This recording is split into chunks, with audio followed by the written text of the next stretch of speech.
Il joue à bisou en papa en tol. Il joue pas bisou en papa en tol. Il joue à bisou en papa non-stop. On wall moins les mots on néglige wall ou les passer pour nous mais l'esprit typolo mon tête tout toujours pas répéter tourner vos stations pendant il joue qu'à attendre nous pour partager émotion. Pour partager émotion, bienvenue dans votre émission Papa Pagénité. Vous connaissez déjà le rendez-vous, c'est le moment de la parentalité, le rendez-vous de la parentalité, de la famille, la vie de couple, les enfants, les adolescents, et bien la famille sous cloche sacrée. Ce soir, vous me connaissez, Jonathan Rosine. Malheureusement, mon comparse, Olivier, ne sera pas des nôtres ce soir, mais ce soir, nous avons 3 invités. Une thématique ce soir très très très brûlante. Nous allons parler de la santé mentale.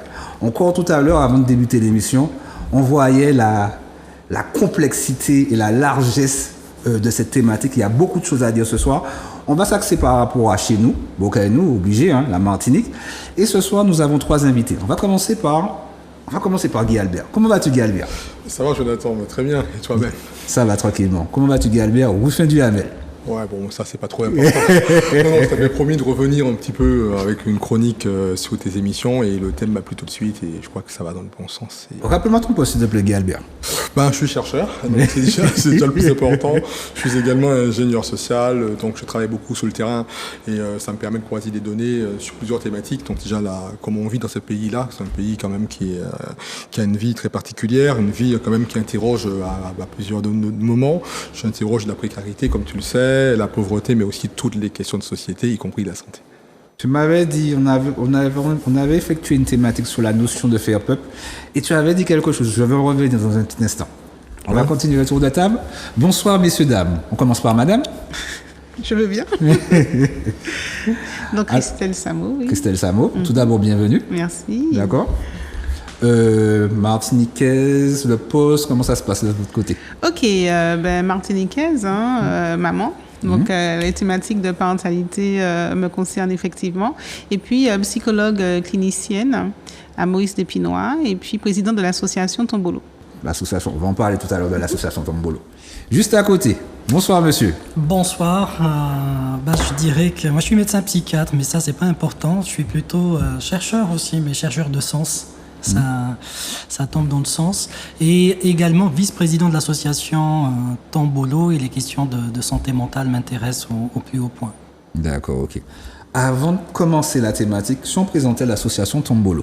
Moi, je laisse le loisir à la présidente de le présenter. Ouais. Ok, mais l'association, Tombolo, c'est une association qui a pris naissance au sein d'un hôpital de jour. Donc, un hôpital de jour, c'est une structure en ambulatoire où les personnes qui ont eu un accident de santé mentale viennent pour... on parle de réhabilitation psychosociale, on parle de rétablissement. Rétablissement, c'est avoir une vie pleine et entière malgré ses troubles, où les personnes viennent comprendre ce qui s'est passé et puis surtout trouver des ressources pour pouvoir affronter les difficultés de la vie de façon beaucoup plus réussie que ce qu'elle avait fait jusqu'alors. Donc du coup, pourquoi Tombolo? Parce que Tombolo, c'est vraiment cette symbolique-là. À un moment de l'année, il y a la mer qui se sépare en deux, qui laisse apparaître une langue de sable et qui laisse aussi apparaître un chemin praticable pour arriver de l'autre côté. Donc c'est cette idée que notre association va venir étayer un temps les personnes, les accompagner vers un but et puis après les laisser reprendre le cours de leur vie seules parce qu'elles ont appris à nager, elles ont appris à ne pas avoir peur justement de ces difficultés-là, de les contourner, de les dépasser. Ce sont de l'espoir. Oui, avant tout, c'est ça, c'est vraiment la base de notre motivation. Et puis ce qui est important aussi et ce qui change peut-être un peu la donne, c'est que dans le bureau, il était question d'intégrer des personnes ayant justement un trouble en santé mentale. C'est-à-dire, on parle d'elles, mais on leur donne la parole. Et puis le mieux, c'est aussi qu'elles parlent aussi pour elles. Et donc, j'entends l'espoir et la confiance. Parce que de la confiance, la confiance de pouvoir, je dirais, donner du travail à ceux, non, pas du travail, mais aider à travers les gens accompagnés et les mettre directement au sein de l'association. C'est une association? C'est une association de loi 1901. Mais cette question de confiance, elle est vraiment centrale. Hein. Mais contrairement à ce qu'on pourrait penser, c'est aussi qu'elle puisse avoir confiance en nous. Parce que nous sommes repérés comme étant les sachants, ceux qui donnent des leçons, ceux qui savent mieux que les autres ce qu'il faut faire pour eux. Et donc, du coup, passer une vie en étant adulte, avoir des personnes qui vous disent quoi faire, ça ne donne pas envie de s'engager dans la confiance, justement. D'accord, ok. Mais on commence bien, hein, avec l'association Tombolo, M. Guy Albert Ruffin Duhamel, et vous, téléspectateurs, téléspectatrices, si vous avez la possibilité, si vous le souhaitez, de participer avec nous via les réseaux, sur la page Facebook Zouk TV. Sinon, on va commencer l'émission tout de suite. Quel est l'état des lieux de la santé mentale en Martinique? Qui commence? Ne vous battez pas. C'est vous les sachants, je crois. C'est une question extrêmement vaste et en même temps, désolé, imprécise, parce que si on se réfère aux chiffres, c'est des chiffres mondiaux, hein, une personne sur 5 atteinte de maladies mentales d'une manière générale. Mais si on veut élargir en fait la question de la santé mentale, c'est d'abord il faut la définir. Quel est l'état de la santé mentale? C'est quoi déjà? On parle de quoi? Parce qu'avant de commencer, effectivement, quand on s'est vu à l'instant, il n'y a pas longtemps, on dit, je me permets, je te tutoie. Bien sûr, avec plaisir, ouais. Tu me disais que la santé mentale, c'était quelque chose de très, très, très, très large. Absolument.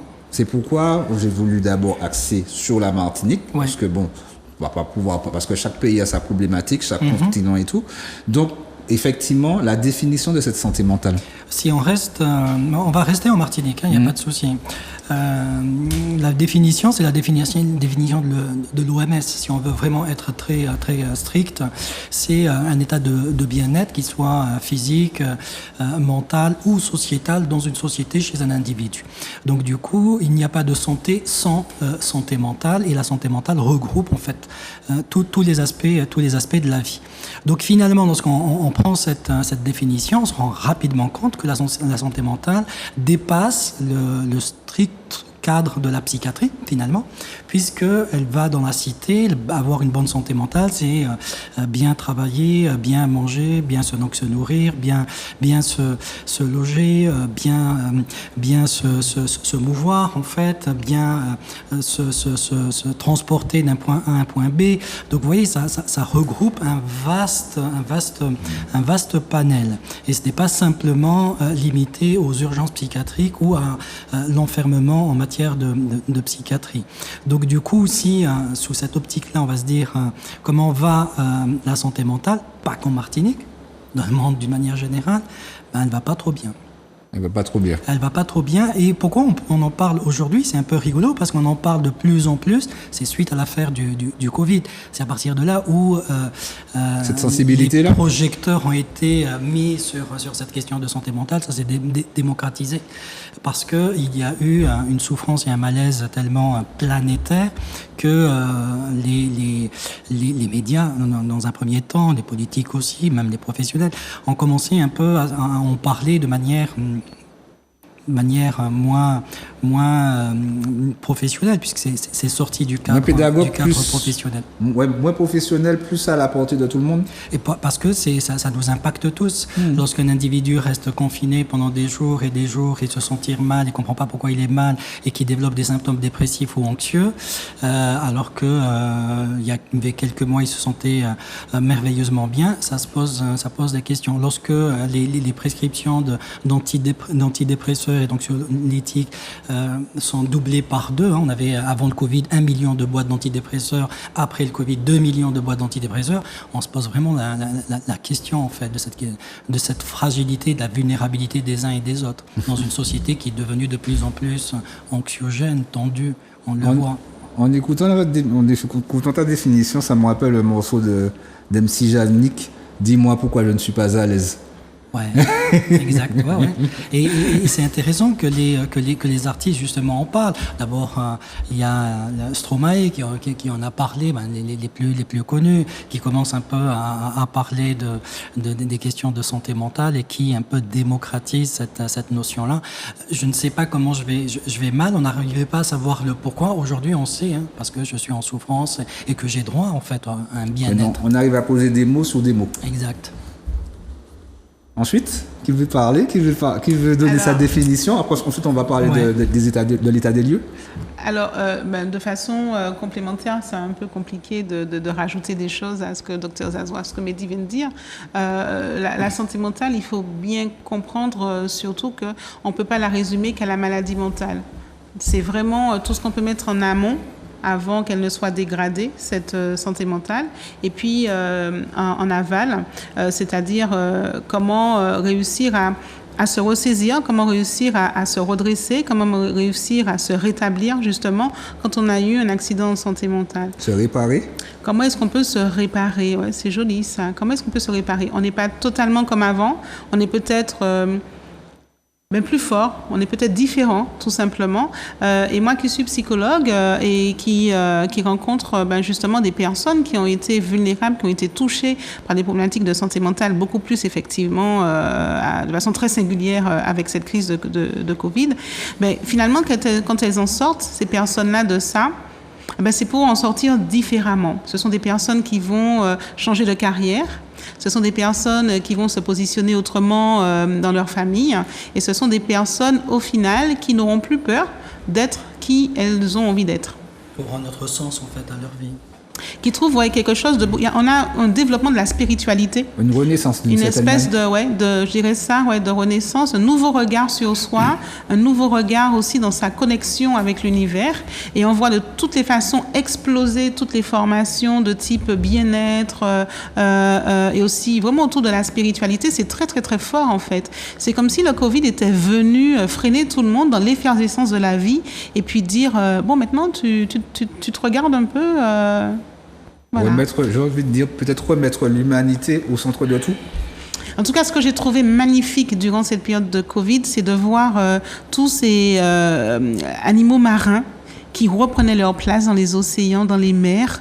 On a vu des baleines, on a vu des baleineaux, enfin, avant qu'elles ne soient échouées, bien sûr, mais on a vu quand même des animaux magnifiques. On a vu des ciels dégagés également. De pollution. On a pu respirer, on a pu aussi ralentir le temps, et il y a des personnes qui n'ont pas supporté. Ouais. Alors, il faut poser la question pourquoi. Surtout avec la solitude. La solitude a été très, très compliquée. Mais du coup, là où l'homme est ingénieux, c'est qu'il a quand même réussi à être connecté autrement. Par exemple, nous, les psychologues, avant, on était très frileux face aux visioconférences. Il était vraiment mieux d'être en face à face. Avec le Covid, personne ne s'est posé la question. C'était génial, c'est super. Et puis, on s'est rendu compte, en fait, que la technologie peut être mise à la disposition du soin. Et ça, et de l'alliance et de la rencontre avec l'autre. Et en fait, on a fait sauter les barrières. On a fait vraiment sauter les frontières. Et mine de rien, on a vraiment créé. Il y a eu beaucoup d'innovation. Il y a eu beaucoup de curiosité. Et parce qu'on n'avait pas de choix non plus. Mais en tout cas, il y a des choses qui se sont révélées autrement. De manière positive, tant mieux alors. Guy Albert. Oui, je crois que... Tout d'abord, par rapport à la définition de la santé mentale. Je suis d'accord, cette définition, forcément, la santé est un état de complétude. C'est-à-dire, c'est pas uniquement un aspect somatique, un aspect de symptôme. Ça interroge vraiment, un état de bien-être. C'est-à-dire comment on se sent, on est bien. C'est-à-dire, c'est la fameuse question, comment on est ouillé, les gens ouillés, moi là, mon pas plus mal. Ça veut dire ça va bien. Donc on est vraiment dans la recherche d'un équilibre à la fois social, un équilibre culturel, un équilibre aussi identitaire. Et je le dis à dessein parce qu'en fait, quand on voit une société comme la nôtre fragmentée, une société avec quand même d'énormes tensions, des tensions qui sont identitaires, qui sont profondes, des tensions sociales. On voit bien quand même une société précarisée. Vous voyez bien le nombre de pauvres, le nombre de personnes qui n'arrivent pas à joindre les deux bouts et toutes les conséquences. Cela m'amène quand même à interroger des pathologies sociales. Et je mets la santé mentale au rang des pathologies sociales qui sont à la fois endémiques à ce territoire qui est la Martinique et qui sont récurrentes. On reviendra tout à l'heure peut-être sur ces définitions-là. Mais aussi des questions culturelles et aussi ces questions politiques et puis la peur de demain. Donc je crois que l'émergence de problématiques, c'est-à-dire de désordre d'ordre psychiatrique, psychique, qu'on les appelle névropsychose, peu importe. On voit qu'on est tous inquiets, on est tous anxieux, on a tous un lendemain problématique. Et on le voit à travers les chiffres. On voit qu'aujourd'hui, plus d'une personne sur 6 en Martinique présente un syndrome dépressif. Ça, c'est pas pour rien.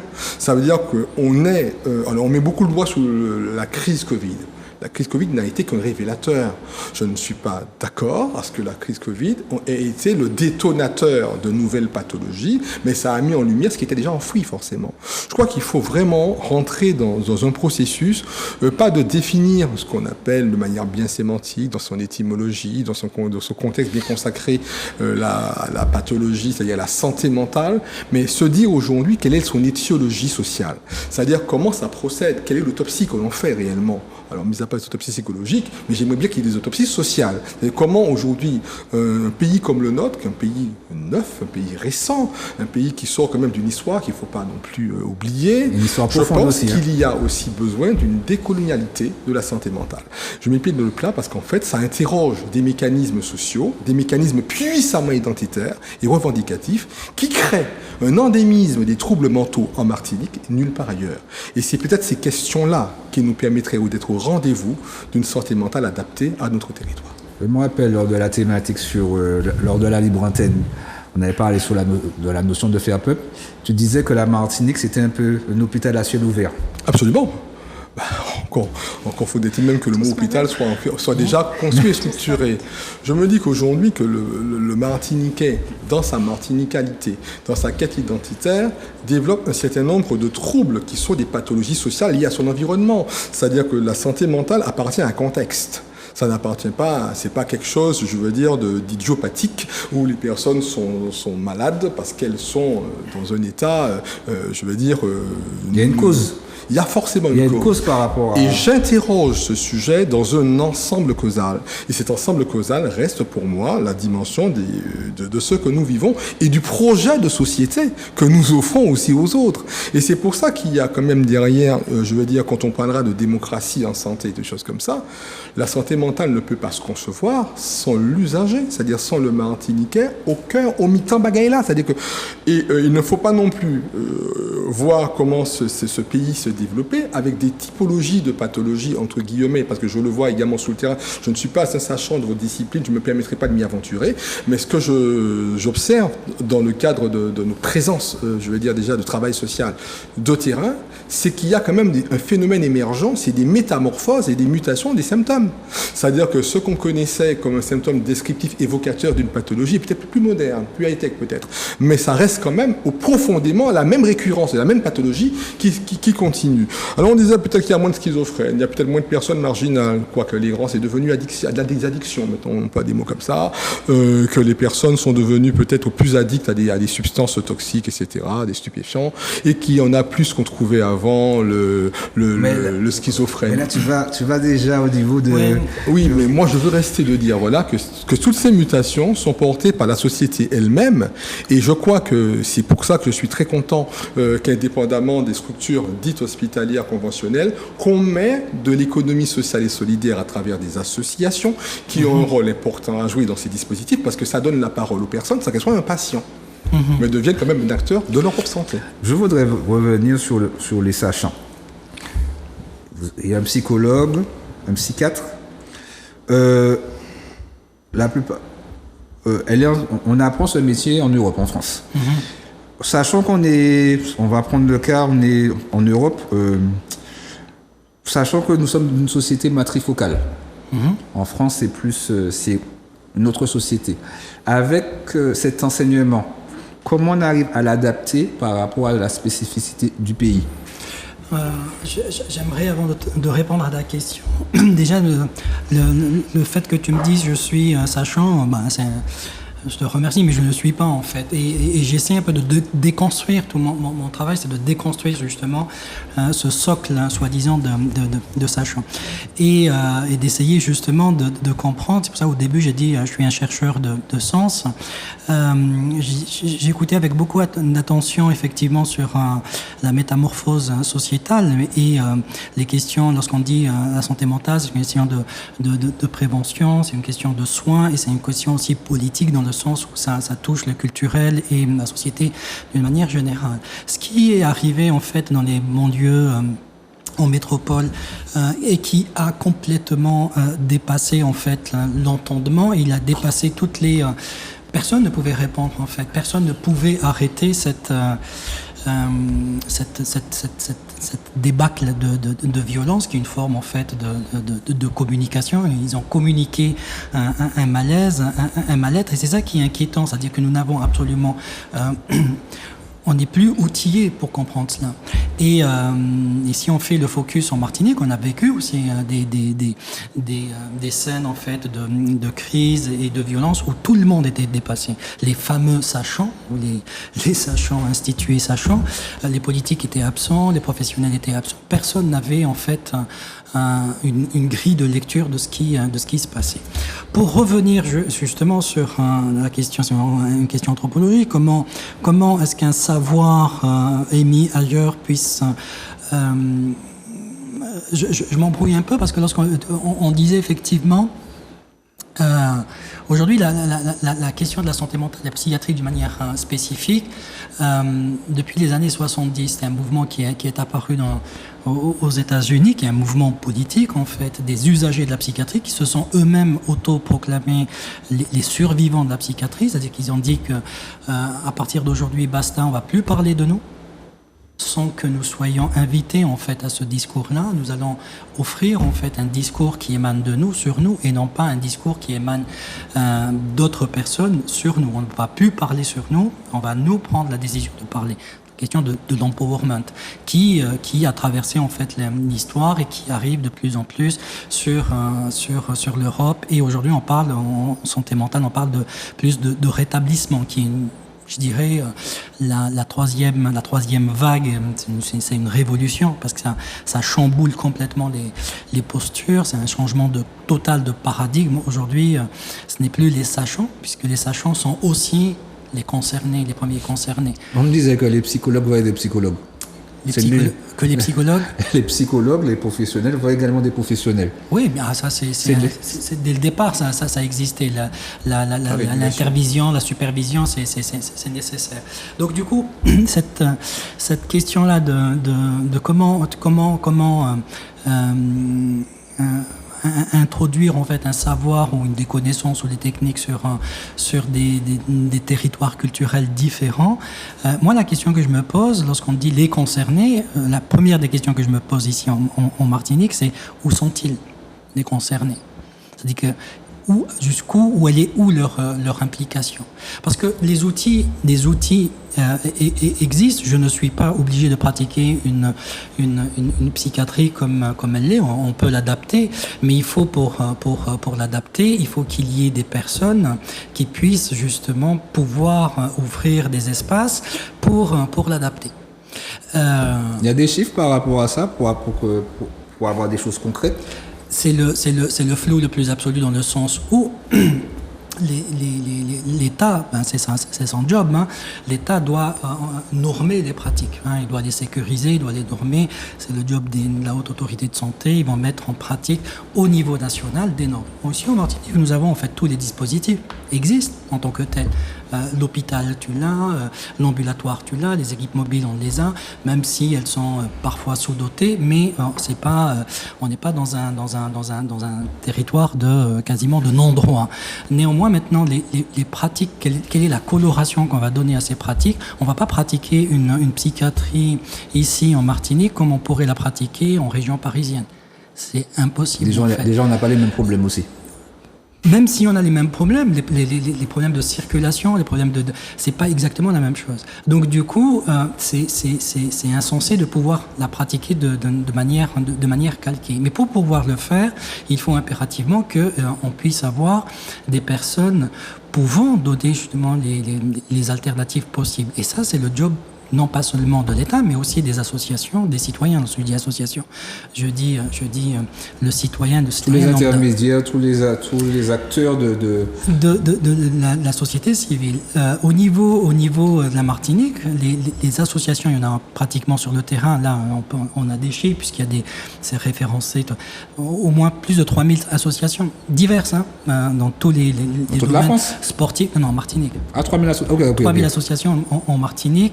Dans différents sportives, mais en santé ceux qui s'occupent essentiellement de la santé mentale. Je ne parle pas de l'autisme, je n'intègre pas l'autisme. Elles sont très peu, on peut les compter sur les doigts d'une seule main, et je ne pense pas qu'on atteindrait 5. Donc ça c'est un chiffre qui donne en fait un aperçu de l'intérêt de cette question-là. Si on retrouve aussi la question les conseils locaux de santé mentale, c'est un dispositif qui existait. C'est quoi le conseil local de santé mentale ? Le législateur a dit qu'il faut faire sortir en fait la psychiatrie de ces murs. La psychiatrie aujourd'hui se fait dans la communauté. Donc lorsque je dis la communauté, je ne parle pas de communautarisme, mais il se fait dans la cité. On soigne dans la cité, mais on ne soigne pas derrière les murs. Ça c'est impératif à le garder en tête, parce que les gens aujourd'hui disent mais enfermez-le, trouvez-lui un centre pour le préserver. Par dépit, les gens peuvent dire ça, mais on soigne dans la cité et non pas ailleurs. Mais est-ce qu'on est dans de l'anticipation en Martinique ? Est-ce qu'on est juste qu'aux soins, mais aussi dans l'anticipation, à savoir pour éviter d'en arriver jusque-là ? Alors, on revient sur la santé mentale, c'est de la prévention, du soin et du politique. Le soin, on l'a. On ne peut pas dire on ne l'a pas lorsqu'on veut se faire. Il est bon, il n'est pas bon, ça on peut émettre des avis. La prévention, on est peut-être au niveau zéro. Au niveau zéro de la prévention. On est très bas en fait au niveau. Mais ça c'est une problématique franco-française d'une manière générale. C'est qu'en matière de prévention, on n'est pas très bon. Donc on est limité. On n'est pas très proactif en matière de prévention. Il y a des budgets par rapport à ça. Donc il y a énormément de budgets, mais je reviens là-dessus. C'est-à-dire que les budgets, c'est qui les donne ? C'est l'État qui va les donner. Mais ensuite, il faut les saisir, ces budgets-là. Et ensuite, il faut que de la créativité, de l'inventivité pour les appliquer sur des territoires spécifiques. Premier secours en santé mentale. Premier secours en santé mentale, c'est un programme qui a été développé en Australie.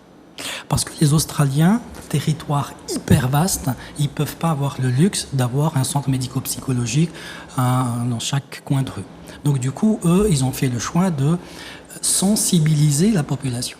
Tout petit, tout petit, dans les petites écoles, en fait, on leur apprend, par exemple, à comment se protéger contre le soleil. Et en matière de santé mentale, ils ont développé un programme sur 2 jours où on apprend un peu comment parler à une personne, comment repérer qu'une personne va mal, comment l'approcher, comment aller l'orienter vers le réseau existant. Ce programme existe en France. Il y a eu, là, on est à 60 000 personnes formées. En Martinique, je n'ai pas les chiffres exacts, peut-être qu'Estelle pourrait nous les donner. Néanmoins, le dispositif existe, mais on est en deçà, en fait, de ce qu'on pourrait former comme personne. D'accord. Excusez-moi, parce que comme l'émission dure 1h30. 1h30. Il faudra un peu écouter au niveau des réponses parce que sinon, on va faire que des questions. On continue. Vous les donnez. Bon, on va continuer le tour de table. Christelle. Alors, parce qu'en fait, je voudrais réagir par rapport à ce que Guy Albert, j'y étais presque. Oui, c'est ça. Disait. Aujourd'hui, par rapport à la métropole, on a des spécificités, effectivement. Ces spécificités aussi se retrouvent dans le regard que nous avons sur la maladie mentale.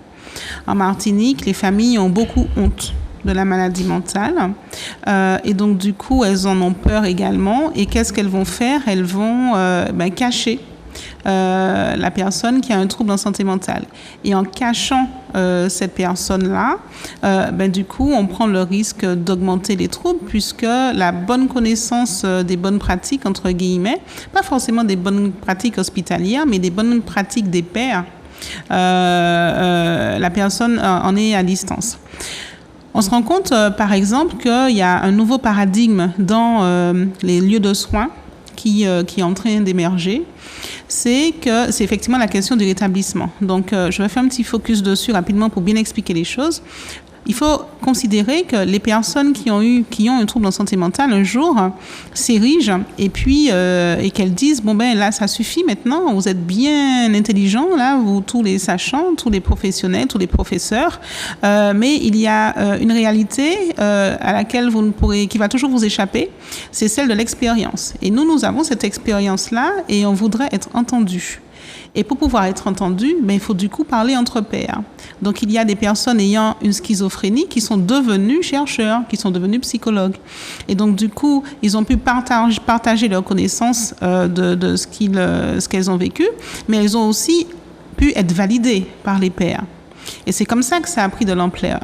Donc il y a une volonté vraiment de pouvoir récupérer son empowerment, c'est-à-dire que récupérer son pouvoir et dire je tape du poing sur la table et j'exige d'être entendu dans ce qui m'arrive et dans la qualité des soins que je voudrais qu'on m'apporte. Parce que cette expérience-là, elle a été vécue aussi. Elle a été vécue. Nous, on peut dire je comprends, j'essaye de comprendre, mais on ne peut pas dire... On va se mettre à la place de ceux voilà, qui exactement. Qui ont vécu, ouais. Tandis que quand un père arrive et se positionne en tant que sachant et dit « je te comprends, je sais par quoi tu passes et je peux maintenant te proposer des solutions qui vont être efficaces ». Là, on est dans un autre discours. Et ce paradigme-là est arrivé dans l'hôpital psychiatrique. Et qu'est-ce qui se passe ? Du coup, il a été créé un nouveau poste de nouvelles compétences qu'on appelle les médiateurs en santé père. Le médiateur en santé père, c'est quelqu'un qui a eu un parcours en santé mentale, qui a été hospitalisé, qui a été victime et qui a subi les conséquences de troubles graves en santé mentale. Je ne vous parle pas de dépression, hein. Je vous parle de schizophrénie, je vous parle de troubles bipolaires, je vous parle de borderline ou encore des gros troubles de personnalité. Ce sont des récurrent en Martinique ? Alors, on va y arriver sur ce qui se passe en Martinique. Hein. Et donc, du coup, ce sont des personnes qui vont avoir un poste en hôpital psychiatrique. Ça va pas être si évident que ça parce que ça va déranger les professionnels eux-mêmes en disant mais comment est-ce qu'un malade peut être un collègue ? C'est pas possible. Ouais. Est-ce que vous imaginez un petit peu comment ça chamboule les mentalités ? Donc en fait, il faut bien comprendre ce qui se passe. Il se passe vraiment une espèce de révolution dans le soin. Et ça se passe donc d'abord aux États-Unis, ensuite en Europe et en France. Et puis ça commence à arriver en Martinique. Et là, on se dit c'est bon. Le rétablissement, on va faire. Et qu'est-ce qui se passe, nous qui sommes sur le terrain, et qu'est-ce qu'on observe ? Et c'est peut-être là la spécificité martiniquaise, antillaise, ou iléenne, peut-être iléenne. Pourquoi ? Parce que quand j'ai un trouble en santé mentale, quand je suis hospitalisée dans un hôpital psychiatrique, il n'y en a qu'un seul en Martinique. D'accord ? Il n'y en a pas. Alors, il y a plusieurs antennes, mais du coup, il n'y a quand même qu'un seul hôpital psychiatrique, c'est le CHMD. Le centre d'hospitalier Maurice Despinois. OK ? C'est où ? C'est quel hôpital ? Alors, ça dépend. Alors, on est sectorisé, hein, donc c'est-à-dire que la grosse unité d'hospitalisation se trouve à Montgovulsin et il y a un site à Balata, donc c'est pour les hospitalisations, on dit long séjour. Et puis, il y a des unités ambulatoires un peu réparties sur le territoire, en fait, par secteur. Et donc, du coup, on va expliquer aux professionnels de santé, parce qu'il faut savoir que les professionnels de santé, ce sont les premiers à stigmatiser les personnes ayant un trouble en santé mentale. Déjà, elles-mêmes se stigmatisent, il y a une auto-stigmatisation, mais en plus, elles sont victimes de la stigmatisation des professionnels. Pourquoi ? Parce que quand on a, nous, commencé à introduire ce nouveau paradigme dans notre unité, il nous a été dit, bon, ok, d'accord, c'est bien ce que vous faites, hein, c'est génial. Vous mettez le patient au centre de sa prise en charge, vous lui faites confiance, il n'y a pas de souci, mais surtout, ne lui tournez pas le dos, hein. Attention. Hein. Donc, vous voyez comment est-ce qu'on est nous-mêmes limités par nos propres préjugés, par nos propres représentations. Ça revient sur la confiance que je disais au début. La fameuse confiance. Et quand Mehdi parlait tout à l'heure des conseils locaux en santé mentale, il y en a 2 en Martinique, un déjà établi au Lamentin, un en train de se constituer à Fort-de-France, et qu'on dit finalement à nos usagers de la psychiatrie, vous savez, dans les conseils locaux en santé mentale, vous avez votre place, il faut y aller. Mais qu'est-ce qu'ils répondent ? Mais déjà, de 1, je ne vais même pas comprendre leur français. Parce qu'ils parlent un petit peu trop haut pour nous. Et puis, ils vont dire, mais on ne va jamais nous entendre, on ne va jamais nous écouter, donc ça ne sert à rien. Pourquoi ? Parce que nous sommes issus d'une histoire qui est apaisée il n'y a pas si longtemps que ça. d'accord? On sort à peine de la survie. Et on nous demande d'agir comme si nous étions dans une facilité à pouvoir se penser nous-mêmes, à pouvoir se penser avec A et avec E nous-mêmes, et puis que ça va aller de soi. Ce n'est pas vrai.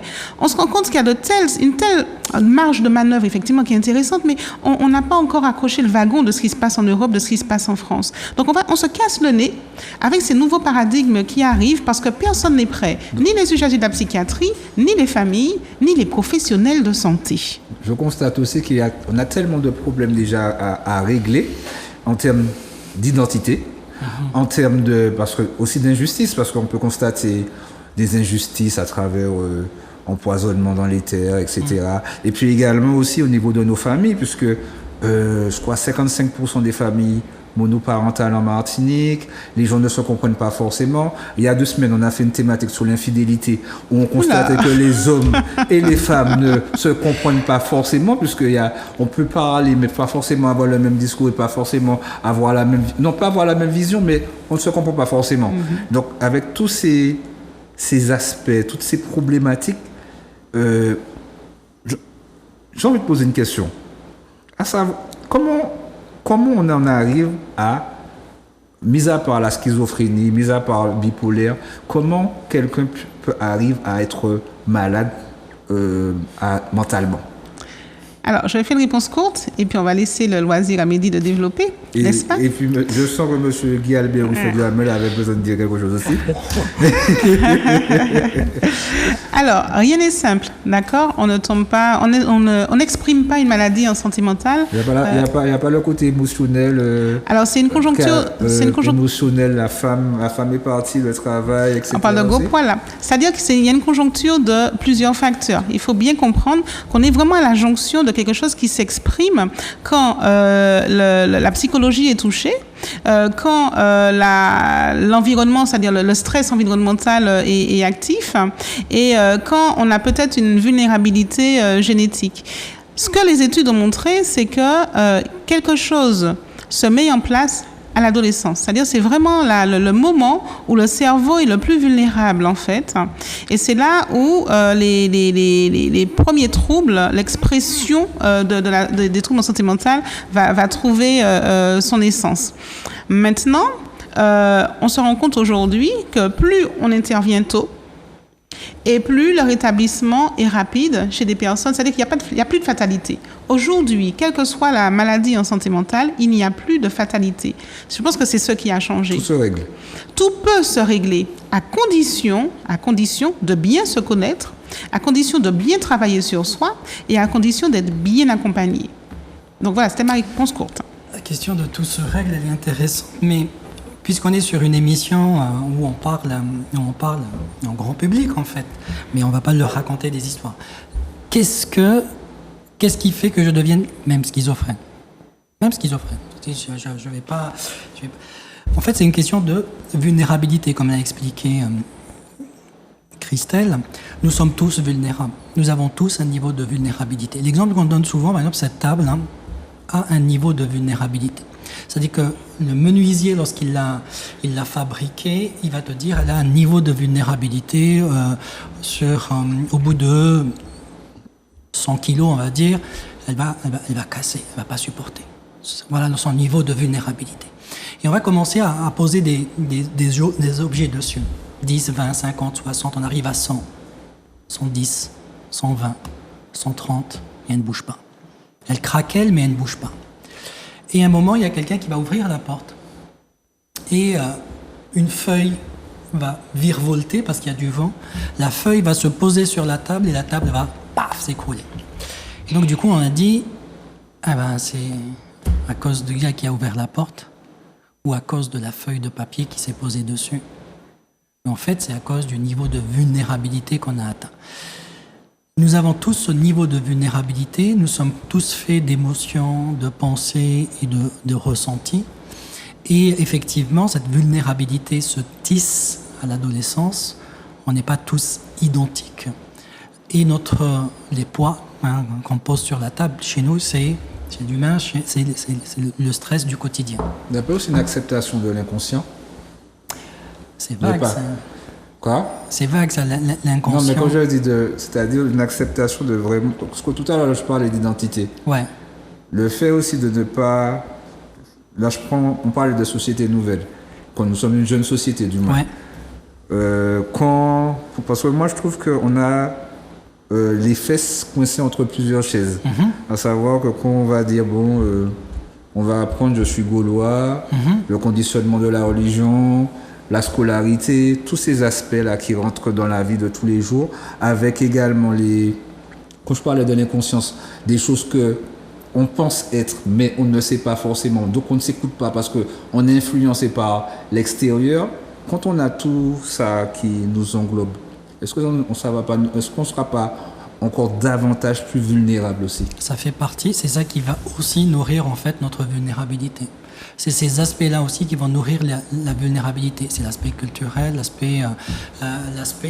tout l'héritage en fait qu'on a eu, qu'un peuple aussi a eu. Mais ça peut être aussi des ressources. Et ça pourrait être aussi des leviers finalement, des leviers sur lesquels on va s'appuyer. Je vais toujours un souvenir de Fanon. Fanon pourtant était martiniquais, mais qui n'a pas bossé en Martinique. Lorsqu'il arrive en Algérie, il était déjà psychiatre aguerri.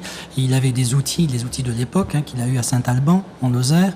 Il arrive et il hérite d'un département. Il s'appelait à l'époque un département européen, une unité en fait psychiatrique de femmes européennes et d'une unité psychiatrique d'indigènes, d'arabes. Et donc du coup, il applique ces acquis, ces techniques. Et il a des résultats extrêmement positifs. À l'époque, c'était ça, dans le département européen. Et c'était la catastrophe avec les indigènes, les arabes. Et là, le génie justement de Fanon, c'est de pouvoir réfléchir et de se dire je ne suis pas un sachant qui sait tout et c'est les autres qui ont tort. Donc il s'est mis à réfléchir et il s'est dit tiens, je vais finalement essayer de traiter autrement et de voir autrement. Donc il a chamboulé complètement la pratique dans le département des indigènes et qui a fait que les résultats étaient de son. Il s'est adapté. Il s'est totalement adapté, ouais. Il s'est totalement adapté. Avec les ressources, finalement, il n'a pas dit que l'indigène, parce qu'à l'époque, on disait que l'arabe était un sauvage en puissance, il avait un cerveau sous-développé, il aurait pu s'arrêter là. Ça, sont les méfaits de la colonisation. Il aurait pu s'arrêter là, mais il a utilisé, en fait, les ressources des Arabes de l'époque pour justement travailler dessus.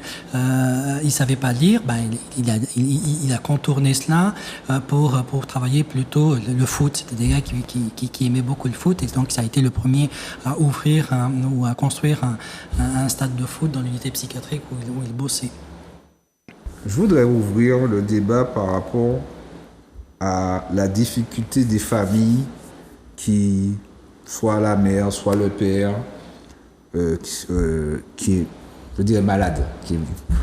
Comment ça se passe au niveau de la gestion des enfants? Comment ça se passe au niveau de la gestion des familles par rapport à tout ça, par rapport à cette complexité, pas cette complexité, mais par rapport à cette maladie que les gens pourraient souffrir par rapport aux malades? Comment ça se passe au niveau de cette gestion-là? Alors, pour faire l'écho un peu de ce que les familles nous disent, ça se passe très mal. Elles sont en souffrance, les familles en Martinique, par manque aussi de structures pouvant accueillir les enfants dans un créneau d'âge. C'est-à-dire qu'aujourd'hui, on a des unités d'hospitalisation pour les adolescents, pour les personnes majeures, mais on n'a rien vraiment, en tout cas, d'efficace pour les petits de moins de 7 ans. Et donc du coup, ça veut dire qu'on demande aux parents de se débrouiller eux-mêmes. On essaie de trouver des solutions. Il y a quand même une solidarité aussi entre les familles. Il y a quand même des associations qui œuvrent pour les familles et par les familles avec les familles. Mais du coup, on a encore beaucoup de choses à développer sur le territoire. Dernièrement, j'entendais à l'ARS des discours disant que il faut proposer des choses en matière de santé mentale parce qu'il y a des financements. Donc du coup, on a l'impression que ce qui manque, c'est de la créativité au final. Ce qui manque, c'est aussi des personnes qui s'intéressent au problème. Parce qu'aujourd'hui, seuls les concernés, aujourd'hui, s'intéressent aux problèmes dont ils souhaitent s'occuper. C'est-à-dire que la psychiatrie, la santé mentale, j'ai envie de dire, c'est un peu la chose qui est un peu délaissée. Tant qu'on n'est pas concerné. Vous voyez, on se ferme les yeux, voilà, comme le singe là qui bouche les oreilles, les yeux, la bouche. Voilà, on voit pas, ça nous concerne pas. Et puis quand ça nous tombe dessus, du coup, on est complètement démunis. Et à ce moment-là, on devient des alliés. On le voit, nous, avec notre association, quand on fait des conférences ou quand on fait des tables rondes, on revoit toujours les mêmes têtes. C'est toujours les mêmes personnes qui viennent, en fait. C'est-à-dire, c'est comme si on n'arrive pas à intéresser. Mais est-ce que c'est pas à vous aussi de changer? Alors, pourtant, on est créatif, pourtant, on est innovant. Je pense que c'est vraiment le thème qui fait peur, toujours. C'est-à-dire que quand on parle de santé mentale, c'est soit les gens se disent « Ah non, encore des professionnels qui vont parler un français qu'on va pas comprendre. » Parce que c'est ça aussi le problème, parce que s'il y a une réunion, parce j'en ai déjà parlé sur d'autres thématiques, s'il y a une conférence avec que des érudits, et puis, comme on disait, peut-être que déjà il y a la thématique qui fait déjà peur, effectivement, la santé mentale. Est-ce que c'est pas adapté d'une certaine manière? On parlait de high-tech, de rajeunir certaines choses. Est-ce que c'est pas aussi à vous également d'effectuer ce genre de démarche? La santé mentale, ce n'est pas fun. Aujourd'hui, ce n'est pas fun. En métropole, il y a la Maison Perchée. C'est vraiment un groupe d'entraide mutuelle, c'est-à-dire des personnes concernées qui font des trucs, qui vont choper l'œil, le regard des jeunes. Donc les jeunes vont parler aux jeunes, d'accord? Aujourd'hui, en Martinique, il y a certains domaines qui sont réservés aux vieux, aux érudits. Et en fait, personne n'ose y aller. Et c'est pour ça que ça peut être ennuyant. Mais il y a quelque chose qui est sûr, c'est qu'il y a quelque chose vraiment à travailler par rapport même à la question de la santé mentale. Démystifier les choses, rendre la chose abordable, en parler en permanence, en parler souvent. En termes de modernité, oui, il y a des applications aujourd'hui. Il y a des applications super sympas qui sont universelles. Il suffit simplement de télécharger sur le téléphone. Mais pour peu que ça intéresse les gens. Mehdi parlait tout à l'heure de la prévention qui est pas vraiment top, mais aller dans les écoles, sensibiliser les adultes ou les jeunes aussi, à les rendre responsables. Parce qu'en fait, et je vais terminer là, il me semble que la grande difficulté qu'on retrouve dans l'exercice de notre profession et de façon plus générale dans la sensibilisation par rapport aux questions de la santé mentale, c'est la responsabilisation. Les gens sont dans la consommation. Il n'y a pas que de la consommation de nourriture, ni de voiture, ni de femmes ou d'hommes ou de sexe. C'est vraiment la consommation de soins. Je ne m'occupe de rien, on fait pour moi. C'est ça. Et il faut surtout pas me demander trop. Hein. Donc, du coup, il y a quelque chose aussi qui peut se généraliser. On est habitué à se chamailler. Hein. Comment appliquer Attends, je finis juste ma phrase. Ouais. Tu peux, hein, non, parce que c'est important. En plus, je suis une femme. Hein, d'accord. Ouais. Entourée d'hommes. Donc, du coup, c'est vraiment ce problème-là qu'on retrouve et on se dit, mais en fait, est-ce que c'est un problème culturel? Est-ce que c'est un problème politique? Mais posons-nous la question. Pourquoi est-ce que les gens courent à ce point à se déresponsabiliser là où partout dans le monde, on cherche l'empowerment? Ici, on n'en veut pas. Ouais. Bien. La question, je vais finir pour être avec un exemple. Je suis désolé. C'est pas un problème ilien, puisque la Réunion n'a pas exactement les mêmes problèmes que nous ici. On n'a pas la même. Je ne vais pas dire qu'on n'a pas la même histoire, mais c'est pas la même histoire. Il y a beaucoup c'est pas de la choses même histoire. On prend l'exemple de la schizophrénie. Exemple de la schizophrénie. Aujourd'hui, le deuxième meilleur médicament de la schizophrénie, après les traitements médicamenteux qui ne sont pas totalement efficaces, ça, il faut que les gens l'intègrent, que les traitements... Si on donnait un traitement et le problème est réglé, on est tous heureux. Ce n'est pas le cas. Donc, il faut continuer l'accompagnement. Le deuxième médicament le plus efficace, c'est la famille. C'est former, en fait... Tu veux répéter? C'est la famille. Soutenir la famille. Il faut le dire haut et fort.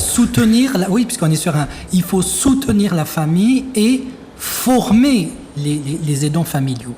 Il faut qu'ils sachent qu'est-ce que c'est que cette maladie-là. Il faut qu'ils sachent comment communiquer, il faut qu'ils sachent comment apprendre à gérer leurs propres émotions. Parce que c'est cataclysmique comme situation. Il y a un programme développé qui s'appelle Pro-Famille, qui est développé par Maurice Despinois. Il y a une équipe qui le développe et qui le propose ici en Martinique. C'est une petite équipe. Normalement, c'est associatif. Mais en fait, c'est des filles qui bossent, parce qu'elles sont majoritairement filles, qui sont des soignants et des professionnels de Maurice Despinois. Avant d'arriver à ce programme Pro-Famille, il y a un autre programme qui s'appelle Bref. Bref, des équipes soignantes te disent il faut, mais systématiquement, lorsque tu as un proche qui souffre de schizophrénie, je parle simplement de la schizophrénie, mais ça pourrait être autre chose, il faut impérativement sensibiliser la famille, soutenir la famille, former la famille, mais vraiment la former. Ils deviennent des experts, eux, dans la prise en charge. Et ce bref-là, c'est sur 3 séances, et ensuite tu leur donnes, c'est une sorte de hub, tu leur donnes toutes les disponibilités qui existent sur le territoire. Aujourd'hui, en Martinique, qu'est-ce que nous avons ? Nous avons essentiellement que Pro-Famille, qui est un programme extrêmement dense, qui se déroule sur 3 ans pour que les gens deviennent des experts. Avant d'arriver à Pro-Famille, normalement, il devrait y avoir d'autres programmes, petits programmes. Il devrait y avoir déjà une association forte. Il n'y a absolument aucune association aujourd'hui en Martinique en matière de santé mentale et soutien des familles. En France, ok, c'est la France. Il y a l'association UNAFAM qui existe partout, sur quasiment tous les départements. UNAFAM est inexistante en Martinique. Pourtant, c'est une association solide qui a ses entrées. Maintenant, elle est inexistante. Ok, je ne vais pas prendre l'UNAFAM, mais il n'y a pas d'autres associations qui peuvent soutenir. Donc là, c'est pas la question des comment je vais. Peut-être qu'effectivement, on n'est pas trop sur les réseaux, on n'est pas trop fun, on n'est pas trop smart, on n'est pas. Mais à un certain moment, il ne faut pas laisser la question de la santé mentale contre les mains des professionnels. Il faut à un certain moment que des citoyens s'emparent de cette question. Il faut travailler en synergie, je pense. On est open effectivement, mais lorsque il y a des séminaires où et on s'attend à ce que les gens viennent, mais non pas comme dit Christelle simplement je comprends que les gens sont dans une détresse, pas possible, mais à un certain moment il faut et toutes les œuvres magiques qui ont été faites à travers l'histoire ont été faites par les personnes concernées et rarement que par des professionnels. Beaucoup de choses ont été dites. Je constate que beaucoup de mes questions ont déjà été répondues. Mais bon, tant mieux, c'est bien, on parle beaucoup. Par rapport à tout ce que tu as entendu, Guy Albert, qu'est-ce que tu en penses par rapport à non seulement cette problématique-là au niveau des familles, ces familles-là en souffrance? Oui, la famille, quand elle existe, il ne faut pas non plus la systématiser. Aujourd'hui, le sens familial dans nos territoires, ça prend une dimension beaucoup plus élargie. Ça veut dire que souvent, quand on a un trouble mental, la famille, quelquefois, est absente, si elle n'est pas aussi causale du trouble. On est aussi sous des territoires où on a quand même des histoires très particulières, notamment j'interroge l'inceste, j'interroge des ruptures familiales, j'interroge aussi des états de stress post-traumatique majeurs, j'interroge aussi des souffrances familiales intrinsèquement liées à la famille, et j'interroge aussi des ruptures franches. Ce qui fait que la famille est dans ce sens très élargi. Le voisin et la famille, souvent l'épicière du coin et la famille, marchand de poissons dans ces familles-là, donc on n'est pas forcément dans une famille. C'est la famille. Voilà, donc il faut la redéfinir, et anthropologiquement, et je crois que si on prend la famille biologique, quelquefois on peut se retrouver en rupture très vite. Et puis quelquefois on cache les choses, la famille des fois se cache, la famille des fois dit que t'as là, des fois qu'on caillerait Saint-Pierre, quand même non, descend fois de France. Parce qu'en fait, faut pas nous on tout. Donc il y a quand même tous ces phénomènes-là. Tout à l'heure, tu as parlé de matrifocalité, mais quand même dans un univers patriarcal, quand même. C'est-à-dire qu'on est peut-être matrifocal, mais dans un univers totalement... Souvent, nous sommes éduqués par nos mères. Par les mamans. Oui, mais quand même, on voit très bien qu'on peut être très matrifocal, mais dans un univers comme martiniquais totalement patriarcal. Totalement. Donc il ne faut pas se méprendre sur cette tendance à croire que la femme domine en Martinique, loin s'en faut. Je crois que le père est absent, mais quand il revient ou quand il pense, il devient quand même dictateur et même tyrannique. Il faut aussi prendre aussi les éléments de cette société avec tout le bagage. Tout à l'heure, elle a parlé de génétique. Moi, je parlerai d'épigénétique. C'est-à-dire comment on transforme aussi ces choses-là. Comment on transforme nos traumas, notre histoire, qui sont également des ressources, mais il faut le savoir ça. Comment ça se révèle comme étant autant de leviers possibles. Et puis, on parle beaucoup de technologie, on parle aussi de fun, je dirais plutôt sexy. Loin s'en faut aussi ça aussi. On est également dans une population où on a un électronisme. On parle quand même de la Martinique, c'est de ce dont nous parlons. Et les plus grands troubles mentaux en Martinique, ceux apparents sont très fun, sont très visibles, mais souvent dans l'illettrisme martiniquais, dans l'isolement martiniquais, dans les problématiques de nos territoires, on a des gens qui n'accéderont jamais, même pas au diagnostic, et qui vivent réclus avec des symptômes. Tout à l'heure, tu me parlais d'hôpital à ciel ouvert, encore faudrait-il qu'on y trouve le chemin pour y arriver. Moi aussi, je veux vraiment, avant de mettre en place, si tu veux, une tentative de réflexion sur ce que pourrait être l'ingénierie sociale de la santé mentale dans ce territoire. Je dis bien une tentative, car ça ne sera pas forcément abouti. Tout à l'heure, on parlait de citoyenneté santé mentale. On parlait tout à l'heure de personnes qui viendraient spontanément dans des manifestations. On parlait de responsabiliser l'usager citoyen. On sort quand même de loin. On sort d'aliénés qui prennent le statut de patient, qui prennent le statut d'usager et qui maintenant prennent le statut de personne. On est arrivé à humaniser des monstres. C'est de ça dont on parle. Ça veut dire qu'il y a quelque temps, il n'y a pas si longtemps que ça, d'ailleurs M. Fanon a été cité, on lui a appris que l'homme noir était une pathologie quand même. Il a appris ça à l'école. Donc il a appris que quand on était noir, on souffrait d'une pathologie, comme les Arabes aussi et comme d'autres. Donc on vient quand même de certain nombre de révolutions où la psychiatrie, à l'époque de Buxton, pour ceux qui s'en souviennent probablement, dans ce territoire, fonctionnait avec encore électrochoc, encore avec des techniques d'aliénation. Colson s'est constitué sur une pratique coloniale de la santé mentale. Maintenant qu'on va lui donner un aspect sexy, qu'on va aujourd'hui la repeindre, je veux bien, mais on ne peut le faire qu'avec des moyens, et ça je remercie beaucoup ces personnes d'être sur le plateau parce que ça montre qu'il y a quand même un engouement en dehors de l'aspect blouse blanche, mais être présent également sur le terrain aux côtés des familles, car ce qu'ils font là, je crois qu'ils le font bénévolement, et ça se salue aussi, madame. Mais aussi dire que par ce travail des professionnels, on arrive à créer du vocationnel. Tout à l'heure, on parlait de 3000 associations. Elles font quoi ? Elles font du sport, elles font de la protection des femmes, elles font également de la charité. Elles le font déjà peut-être pas suffisamment, mais elles peuvent aussi faire de la santé mentale. Mais pourquoi faire et pourquoi dire ? Ça veut dire qu'on ne peut pas de la santé mentale pour aller dire qu'un tel est schizophrène, qu'un tel migrant là, qu'un tel... Mais qu'est-ce qu'elles auront à dire ? Je crois qu'il faut quand même déjà travailler la rhétorique. Qu'est-ce qu'on a à dire aux gens ? Quand j'entends dire, voilà, on dit que ton français est inaccessible, mais ton français me dit quoi en réalité ? Qu'est-ce qu'on vient porter aux gens quand on leur donne une conférence ? On vient leur expliquer qu'est-ce que la bipolarité ? On vient leur expliquer qu'est-ce qu'effectivement qu'un pervers narcissique, entre guillemets, et tu crois qu'il y en a suffisamment dans le territoire ? On vient leur expliquer quoi d'autre ? Et je crois que c'est peut-être la porte d'entrée, c'est-à-dire que, car les personnes que nous rencontrons sur le terrain, dans le cadre du travail social, souvent vont vous dire quoi ? Vous constatez qu'elles souffrent de troubles. Elles ne savent même pas. Quelquefois, on leur dit de se taire, de ne pas sortir, de surtout pas le faire. Alors, quand ce sont des troubles modernes, des troubles de la société, alors c'est le burn-out. Ça, on en parle, parce que ça fait partie de ce qui est traduit en politique publique. Quand on parle maintenant de la violence faite aux femmes, ça on en parle, parce que ce sont des troubles, etc. Quand on parle éventuellement maintenant de psychotrauma, ce sont des mots à la mode et qui sont très importants, parce qu'ils caractérisent aussi beaucoup de choses sur ce terrain-là. Mais qu'est-ce qu'on fait de ce qu'on appelait anciennement les débiles, les arriérés, qui sont perpétuellement agressés, abusés, et qu'on cache encore, de cette nouvelle forme, je veux dire, de vouloir traduire les choses par des mots. Je me dis que ces personnes ont envie de parler. Oui, elles ont envie de le faire. Mais je crois que la technique aujourd'hui, et ça, je vais vous donner, si je pouvais vous donner des bons points, je les aurais donnés, c'est les pairs.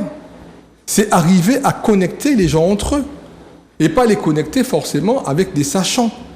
C'est arriver à créer, je veux dire, des sentinelles, des témoins, des vigies, des personnes capables de repérer des troubles dans leur quartier, dans leur ruelle peut-être là aussi. Et c'est peut-être ces personnes qui vont amener le patient, amener...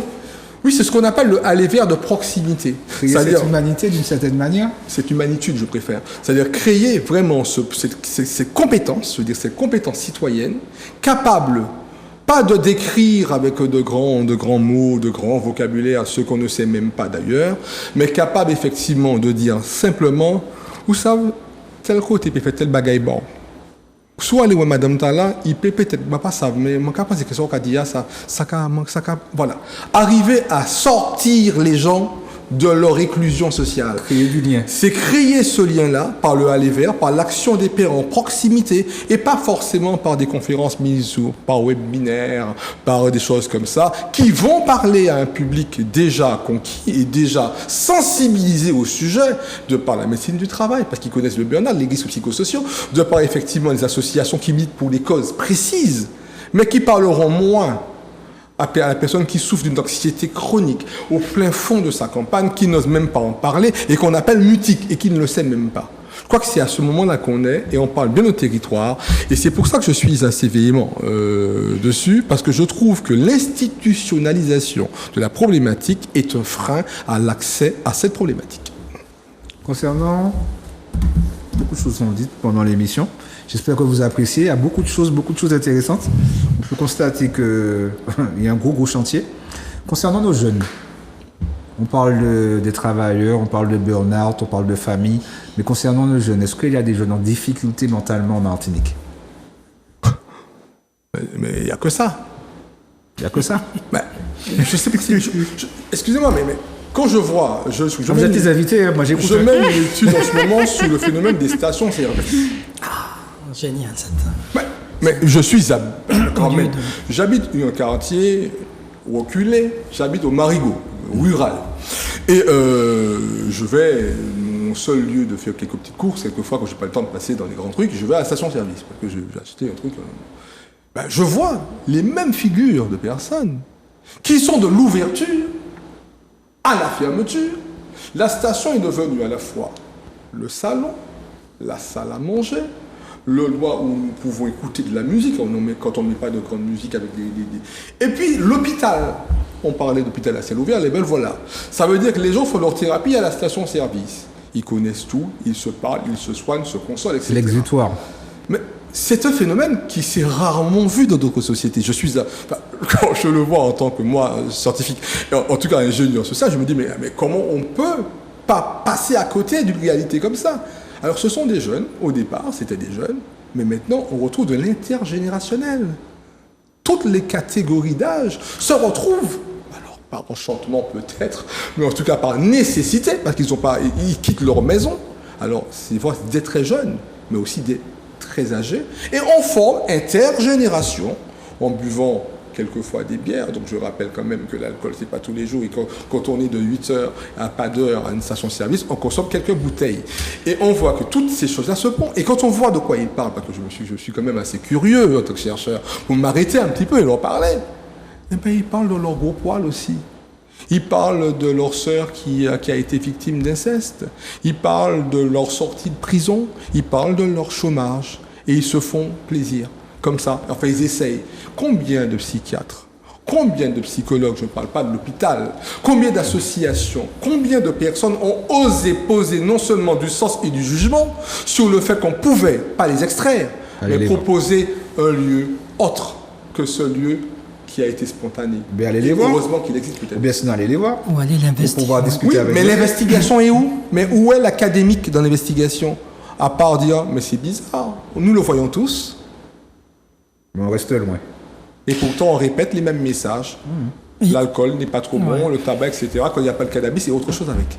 Mais je dirais aussi, pour aller toujours dans ce sens-là, c'est effectivement, ça serait bien d'investir et ces espaces-là, puisque ce sont des lieux de socialisation. Finalement, ils existent. Et je dirais, mais où sont les politiques finalement? Parce qu'ils devraient aussi venir s'asseoir et discuter avec eux pour parler justement du chômage et des études. Ils viennent pendant les élections. Les élections où ils passent. Ouais. Mais je pense pas qu'ils soient les bienvenus, même pendant les élections, parce que c'est des lieux en fait où on dit les choses. Et c'est pas des lieux où c'est pas factice, en fait, c'est pas des lieux où on pratique le politiquement correct. Je reviens sur la question des séminaires qu'on offre et tout. Qu'est-ce qu'on dit en fait? Voilà, tu disais, mais qu'est-ce qu'on dit aux gens? Est-ce qu'on va leur parler de bipolarité ou pas? Non. L'idée, en fait, c'est de pouvoir parler. Aujourd'hui, on développe beaucoup la question de la littératie. C'est pour ça qu'on essaye, en fait, c'est un exercice un peu difficile, même pour les professionnels, c'est de pouvoir, en fait, transmettre des concepts avec des mots tout simples pour qu'un enfant, finalement, de 6 ans puisse le comprendre. C'est pas parce que c'est pas pour ne pas finalement se dire que l'autre ne va pas me comprendre, mais que je puisse moi aussi transmettre une information qui soit perçue par l'autre et comprise par l'autre. Je reviens sur la question. Nous, on parle souvent.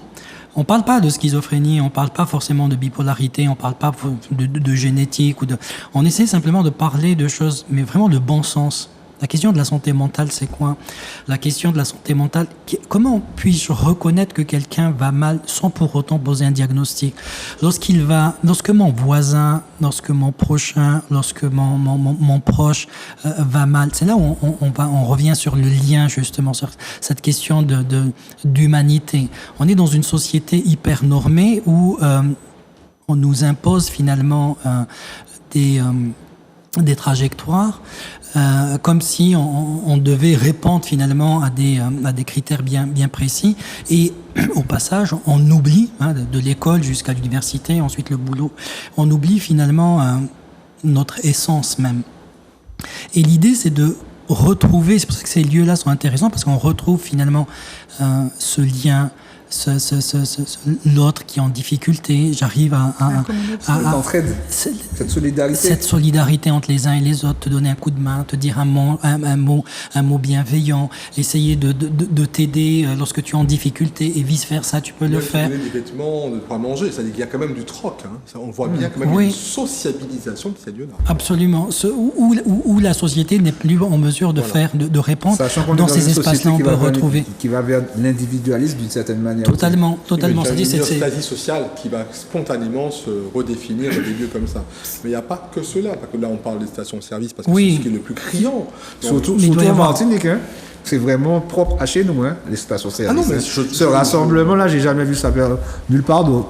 Mais ça me fait penser aux barbiers aux États-Unis, à ces lieux de rencontre là, beaucoup d'hommes d'ailleurs. C'est vraiment le petit lieu de papotage où on refait le monde, on retisse les liens. Quelque chose. Quand je fais souvent les sorties de messe, je n'y vais pas, mais bon, je fais des sorties pour regarder comment on se comporte à l'entrée de l'église et à la sortie de l'église. Avant, il y avait des marchandes qui vendaient un petit peu des choses. Des petits gâteaux, pistaches, tout ça. Ça finit dans les communes. Les gens sortent de l'église à la caillou. C'est-à-dire qu'il n'y a plus c'est-à-dire des lieux qui étaient emblématiques. De socialisation. Ces lieux-là on parlait métamorphose au début. Ces lieux se sont totalement métamorphosés. On est dans une intergénération que je ne connaissais pas. Même les bars, à l'époque, on les a connus, où les gens allaient jouer au domino dans les bars, etc. PMU, c'est ça. Les PMU. Tous ces lieux-là se sont déportés de manière très différente. J'ai connu à un moment des réunions Tupperware, où les gens avaient des groupes, ils allaient chez les gens faire des réunions sans publicité aucune, etc. Et là, on racontait un petit peu, on voyait un petit peu les choses. Et puis, il y avait le syndicalisme qui portait un certain nombre de choses. Et il y avait un phénomène avant les stations-service, il y avait ce qu'on appelle les arrêts de bus. Pour ceux qui ont connu les arrêts de bus. Oui, c'est tout à fait.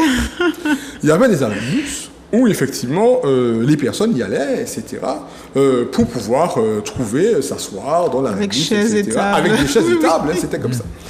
Et puis il y a eu tout ça. Et puis il y a eu en fait d'autres choses comme les parcs. Et puis il y a aussi des rassemblements qui se font dans le cadre de ce qu'on appelle les communautés d'épreuves.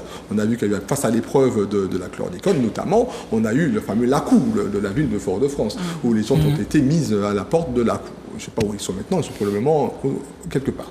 Mais tous ces lieux d'expression se sont métamorphosés à un moment où, avant, on prenait le bus. Donc les gens racontaient dans le bus le temps du voyage. Maintenant, les gens ne racontent, il n'y a plus vraiment le bus comme on le prenait avant.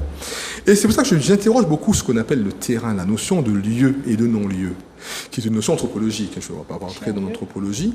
Mais en fait, on voit bien beaucoup de personnes à un moment vivaient ici, mais en même temps ailleurs. Vous voyez des gens totalement présents avec vous, mais qui sont totalement ailleurs, qui sont totalement dans leur portable ou avec des écouteurs. On ne sait pas ce qu'ils écoutent d'ailleurs, mais ils sont dans le bus avec leurs écouteurs. Connectés. Ils sont toujours connectés. Ils sont présents, mais totalement en présent ailleurs. Ils ne vivent pas en pleine conscience de leur présence actuelle. Donc il y a un individualisme pas si vrai que ça, parce qu'ils ont toujours besoin d'être connectés, mais pas une connexion physique. Donc ils ont virtualisé la connexion. Mais par contre... Ça me rappelle les films de science-fiction. Non, oui, mais ça va quand même beaucoup plus loin. Ces mêmes personnes connectées dans le ailleurs, téléphone, etc., on les retrouve totalement déconnectés, voire même portables état de les stations-service. Donc c'est peut-être ça que j'interroge, et je me dis vraiment, vu une émission de ce niveau, qu'en fait on parle de parentalité, il faut aussi interroger les futurs psychotraumas, parce que vivre avec une personne en état de souffrance comme ça a un impact. Tout à l'heure on parlait de l'adolescence, mais ces personnes sont également de la parentalité. Et on a des générations maintenant de personnes qui sont malheureusement face à des troubles psychiatriques, parce que l'époque de parentalité, je ne parle pas des 1000 premiers jours, mais au-delà même, l'enfance, après l'adolescence, on construit maintenant des personnes qui vont se reproduire dans des schémas de souffrance perpétuels. Messieurs, dames, on a parlé des stations, on a parlé transgénérationnel, mais moi je veux venir également sur mes jeunes, sur les jeunes. Est-ce qu'il y a des jeunes dans la souffrance, c'est-à-dire des jeunes collégiens, des jeunes lycéens, où il y a des problèmes bipolaires? Comment ça se passe au niveau de l'accompagnement? Est-ce qu'ils sont accompagnés? Est-ce qu'ils sont entourés? Comment ça se passe de ce côté-là? Alors, toujours pour être concise, aujourd'hui, on développe de plus en plus du case management, c'est-à-dire un accompagnement dans le milieu. Il y a un repérage assez précoce des troubles sévères en santé mentale, et ces jeunes, donc du coup, sont aiguillés vers le soin, mais pas le soin enfermé. Le soin à ciel ouvert, j'aime beaucoup cette expression, où vraiment on va accompagner la personne, le jeune, dans tous les lieux de vie. C'est les parents qui viennent, ou bien ils ont été, entre parenthèses, repérés à l'école? Alors, tout peut se faire. Vraiment, il y a tout type de configuration. L'essentiel, c'est qu'il y ait cet accrochage, il y ait cette confiance avec un personnel de santé qui va permettre de faire le maillage avec tous les espaces de vie de la personne, de façon à ce qu'elle ne soit pas clivée, c'est-à-dire qu'elle ne soit pas coupée, finalement, du système de vie à l'extérieur. Parce qu'aujourd'hui, la maladie en elle-même enferme la personne. La personne peut être coupée d'elle-même, c'est-à-dire ne plus avoir accès à ses émotions, ne plus avoir accès à ses espoirs, ni à une bonne représentation de la vie. Mais la personne peut aussi être coupée de sa famille, peut être coupée de ses pairs. Donc on voit des jeunes qui s'isolent, qui se renferment totalement, et donc du coup qui passent à côté de la réussite scolaire, par exemple. Et ça crée un vrai trauma en soi, la maladie mentale, de se dire mais aïe, ça veut dire que je suis fou, ça veut dire que je suis folle, ça veut dire que j'ai... Pas un côté héréditaire ou pas du tout? Alors, je vais laisser Mehdi parler, je vais répondre à ça. Mais du coup, il faut bien comprendre que le jeune qui ressent les premiers troubles en santé mentale, pourquoi aussi est-ce qu'on parle d'insight, c'est-à-dire d'acceptation, de reconnaissance de ces troubles? Mais pourquoi aussi c'est compliqué? Parce que c'est compliqué de se projeter dans une identité de malade. C'est-à-dire que c'est compliqué de pouvoir dire je suis malade, je suis fou. Et les fous, ils vont où? Les fous, ils vont à Colson. Et puis, qu'est-ce qui se passe quand ils vont à Colson? On les rend à baba avec des médicaments. Et donc, du coup, C'est une légende urbaine ou bien c'est vrai? Alors, c'est pas totalement... À l'époque, ça a changé beaucoup parce qu'avant, c'était le traitement de cheval qui était donné pour arrêter la crise. Et quand la famille allait en unité d'hospitalisation, elle avait l'impression de voir son parent dégradé par rapport à ça. Dégradé? Ouais. Donc, du coup, ce jeune aura du mal à pouvoir être entré dans un diagnostic apaisé, de pouvoir se dire, ok, je ne suis pas schizophrène, mais j'ai une schizophrénie. Je ne suis pas bipolaire, mais mais j'ai une bipolarité, c'est-à-dire que ce n'est pas, ouais. oui, ce n'est pas une identité. C'est-à-dire, je ne suis pas, voilà, je mets pas mon manteau de schizophrène. Il faut déconstruire aussi certains mots. Totalement. Et de pouvoir observer et voir et vivre l'unité d'hospitalisation comme simplement un lieu de répit, de repos. Eh bien, c'est vraiment différent que de voir l'hospitalisation comme un lieu d'internement pur et dur. La particularité des Antilles, c'est que nous sommes aussi un territoire où il y a le plus d'hospitalisation non consentie. Donc ça aussi, ça crée un traumatisme. C'est-à-dire, je suis malade, je ne reconnais pas que je suis malade ou je n'ai pas envie de reconnaître que je suis malade parce que j'ai peur des conséquences. Et malgré tout, on me chope, que je le veuille ou pas, et voilà en unité d'hospitalisation. Les concernés témoignent beaucoup de cette souffrance-là, de cette violence-là de l'hospitalisation. Donc si on pouvait réussir mais ça, c'est vraiment une histoire de société. Mais comment on arrive à faire ça si la personne est malade et la personne ne veut pas se faire soigner et la famille est en difficulté, comment on arrive à gérer? Alors, là où je dis que c'est un problème... amadouer, j'ai envie de dire, d'une certaine manière. Là où j'ai envie de dire que c'est vraiment un problème beaucoup plus général que ça, il existe dans le monde des endroits où les hôpitaux psychiatriques, alors, soit n'existent pas ou sont fermés.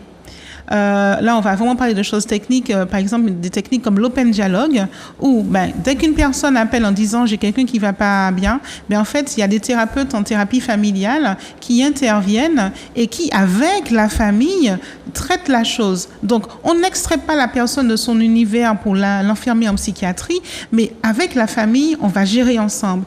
Et ça pèse, mais ça demande du temps. Ça demande de la patience et ça demande de la tolérance. Donc, ça interroge la société. Est-ce que, en tant que voisine, je vais accepter que mon petit voisin hurle pendant 2 jours en me disant c'est pas grave? C'est-à-dire c'est soigné à la maison alors? C'est soigné dans le lieu écologique. C'est pas soigné de façon artificielle à l'hôpital. C'est se délocaliser et promulguer les soins à domicile. Mais c'est avec la famille et c'est surtout arrêter d'avoir peur. Arrêter vraiment de penser qu'il y a des miracles qui vont se faire. C'est vraiment accompagner au quotidien, dans le temps, quelqu'un qui peut se récompenser. On est dans cette société-là aussi où la honte, j'ai envie de dire que c'est un petit peu un pare-feu, mais aussi une difficulté pour nous. Parce que certaines personnes ne faisaient pas pour ne pas avoir honte. Tu vas faire honte à la famille. Mais en même temps aussi, on va cacher beaucoup de choses par honte également. Alors, j'ai un peu travaillé sur la question de honte. Après, je te laisse parler, Mehdi, je te sens frétiller là à côté. La honte est venue en Martinique, et ça, je l'ai vu, à partir du moment où il y a eu l'explosion de toxiques. Autant avant, la famille pouvait tolérer d'avoir un enfant malade, c'est pas grave, on lui a fait du mal, on n'y est pour rien, il n'y a pas de souci. Mais quand est venue la problématique de la toxicomanie avec les SDF voilà, c'est ça. Si on va comme il cherchait bagaille et la famille subit ça. Et c'est là où la honte déjà qui était déjà dans nos origines, enfin entre guillemets, c'est-à-dire qu'on vit avec ça. On va à la messe, tchébéka ou bien, ok, fait moins honte. Enfin, on a honte pour tout en Martinique, mais pas faire policier venir bloquer moins, etc. Pour la honte, c'est-à-dire la reconnaissance dans la société que je suis quelqu'un de bien. Parce que c'est vraiment un impératif pour les gens. Mais du coup, le regard de la société, il est lourd en Martinique. On doit faire attention à la façon dont on s'habille, dont on se coiffe, dont on parle. Enfin bref, c'est horrible. Mais vraiment, j'ai remarqué, moi en tout cas, que la question de la honte liée à la maladie mentale, c'est lié de façon très intime à partir du moment où la question de la toxicomanie est arrivée en Martinique. Et les gens ont fait un amalgame entre maladie mentale, toxicomanie. Voilà, j'ai fini. Oui, parce qu'elle existe au code pénal. Donc, ce qui fait que ça crée le vagabond, le malfrat, et puis c'est où qui cherche les bagailloux, j'ai les bagailloux, moi j'ai appelé avocat à bord, et puis oui, vous avez le docteur Zoulé. Même à exiler, même à envoyer dans d'autres contrées pour ne pas avoir des coups par rapport aux méfaits qui ont été réalisés. Tu voulais dire quelque chose, Mehdi? Je voulais te répondre pour que les gens aussi l'entendent. Tu es revenu à 2 fois, 3 fois voir sur la question de l'hérédité. Je vais te répondre. J'ai dit ça une fois, je crois. Oui, l'hérédité existe. Mais lorsque je dis ça, c'est que c'est du fatalisme en fait. Et je dis si tu as un frère qui est schizophrène, un père qui est schizophrène, un grand-père qui est schizophrène, forcément c'est bien. Autant te suicider. Alors on va faire une invitation au suicide. Néanmoins, je raconte cette histoire qui est une histoire vraie. 2 individus, 2 jumeaux, les pays nordiques, en fait, lorsqu'ils font leurs études, ils suivent des personnes sur des années, en fait, de la naissance jusqu'à 40, 60 ans. Ils ont suivi des jumeaux dont le père était alcoolique, violent. Et il tapait en fait son épouse, et eux étaient là, ils vivaient ça.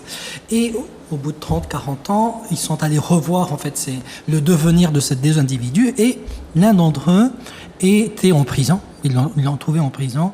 Il est devenu alcoolique, violent, il avait tapé sa femme et tout le reste. Il a expliqué en fait qu'il est devenu ainsi parce que dans son parcours, dans sa jeunesse, il a connu que ça. En fait, son père était violent, alcoolique, donc il a connu que ça. Tout ça, ouais. Par mimétisme, on va dire par hérédité, même si on veut. Et il cherche le deuxième gamin, et lui est devenu en fait un notable dans la ville qui avait réussi brillamment et qui n'était ni alcoolique, ni violent, ni quoi que ce soit. Et on lui a dit, mais comment tu as fait en fait pour devenir ainsi? Il leur raconte l'histoire, on leur dit, vous savez, moi mon père était violent, alcoolique, voilà ce que j'ai vécu et tout le reste, et j'ai tout fait en fait pour ne pas devenir ainsi. C'est ce qu'on appelle l'épigénétique, tu l'avais souligné tout à l'heure. En fait, il y a l'hérédité, en fait le gène s'exprime en fonction de l'environnement dans lequel il vit. Donc si on favorise, on revient là sur la prévention, si on garantit en fait des conditions saines aux individus, on a l'espoir justement d'atténuer l'expression des gènes. Revenir sur l'open dialogue, lorsque tu disais, c'est en Islande en fait que cette approche, en Islande il y a une région en Islande, ils se sont dit qu'ils avaient beaucoup de schizophrène, ils hospitalisaient beaucoup les gens et tout le reste, et donc il fallait qu'ils développent une approche. L'approche, c'est l'approche open dialogue. L'approche open dialogue, lorsque les parents appellent, il y a un môme qui a un problème, je ne sais pas quel est le problème, il prend son téléphone, il appelle cette équipe-là. Eux, ils s'en foutent finalement de la gravité, même si c'est de la bobologie, les gens interviennent. Donc l'équipe te dit, on vient vous recevoir, est-ce que vous voulez venir chez nous? Est-ce que vous voulez qu'on vienne chez vous, ou est-ce que vous voulez qu'on se rencontre? Donc il y a cette notion de mobilité. Les gens vont se mobiliser dans les 24 heures. Tu appelles 24 heures plus tard, il y a une réponse. Même si le professionnel pertinemment sait que c'est de la bobologie, mais il y va quand même. Donc finalement, ils abordent la question bien en amont que... parce que là, lorsque tu dis, oui, comment je fais finalement pour ne pas hospitaliser? Le gars est en train avec un sable, de courir derrière tout le monde, il est alcoolisé, il est psychotique. Tu me poses la question, c'est comme le véhicule, tu as un petit bruit, tu le laisses, ensuite ça devient un peu plus important ce bruit-là, ensuite tu as la roue qui commence à... Et ensuite, lorsque la roue part et le moteur chauffe, à ce moment-là, il faut que tu ailles au Ça sent le vécu, hein.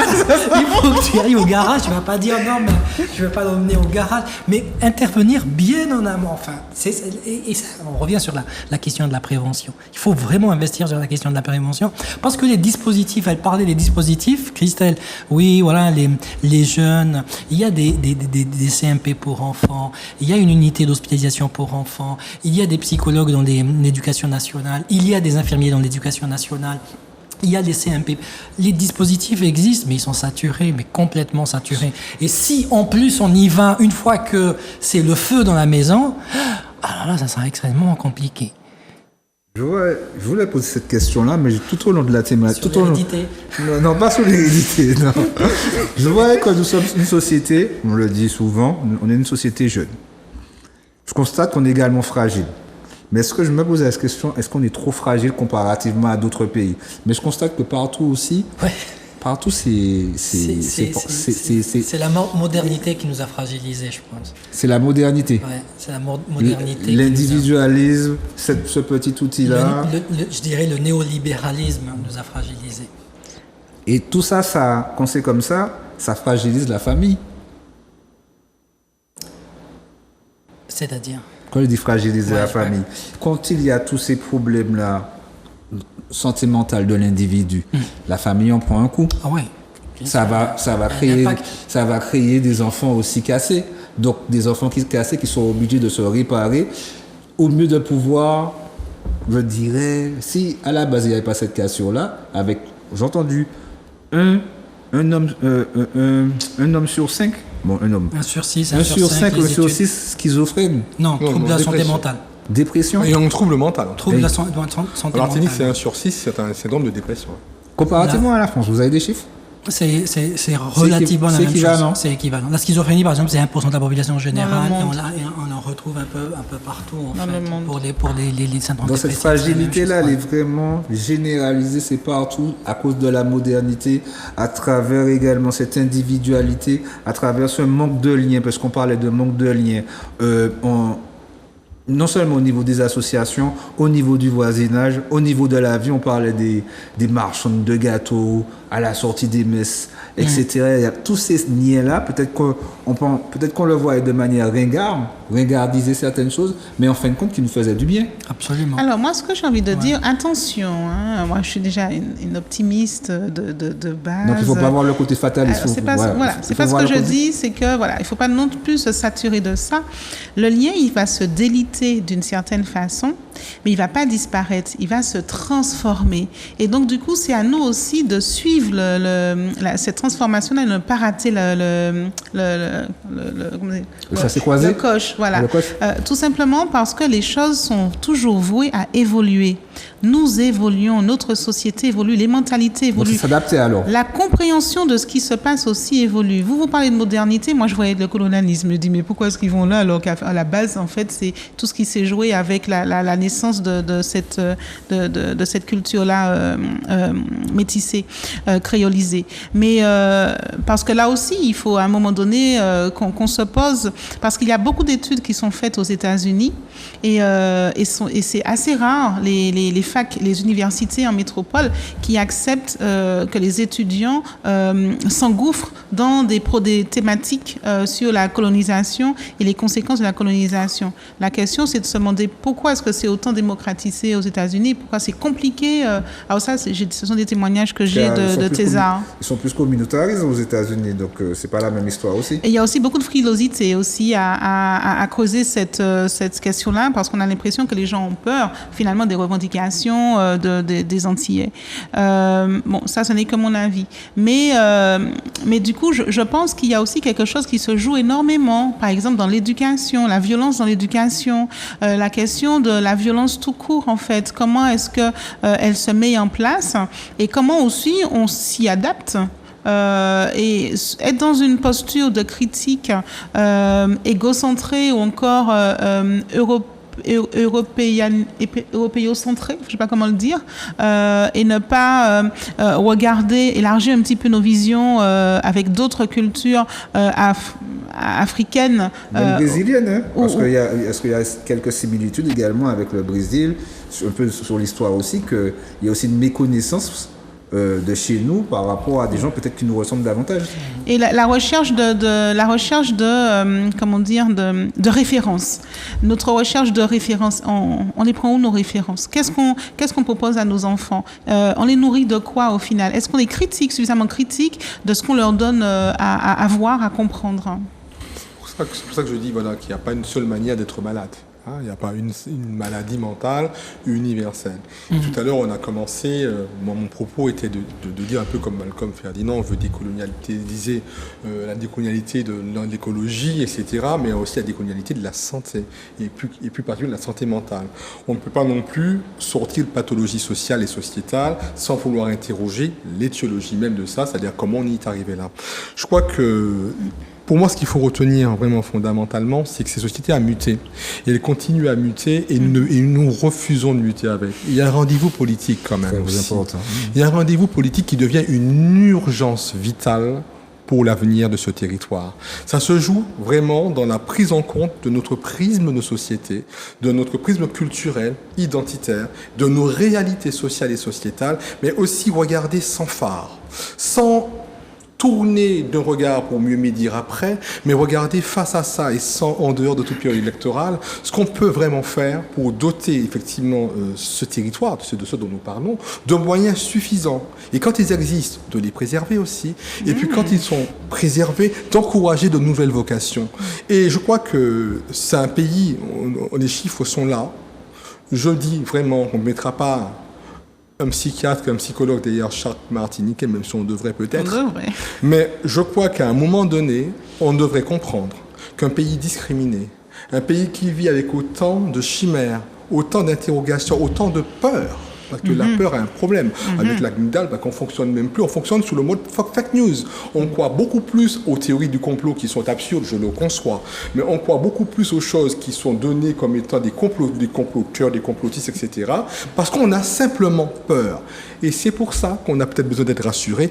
Et la manière de rassurer une cité, c'est d'avoir une politique sécuritaire. Je vois une petite lumière verte, donc on va faire un petit tour de table et je sais qu'il y a également 2 personnes qui ont des choses à dire dans un petit instant. Ok ? Guy Albert, comment ça s'est passé de ton côté pour ta première de Papa Génité ? Ma première, oui, c'était pas Papa Génité, c'était pas une libre-antenne, c'était ta première de Papa Génité. Comment tu as trouvé ? C'est clair que je suis habitué à ce plateau parce que je suis chroniqueur ici dans le kiosque et c'est toujours avec plaisir. On a fait beaucoup d'émissions et pas d'ailleurs Papa Génité. Et c'est là où je vois qu'effectivement, mais c'est un bon bagaille. C'est un bon bagaille. Et je me dis bon que c'est des sujets que je ne suis pas expert, je ne s'y connais pratiquement rien.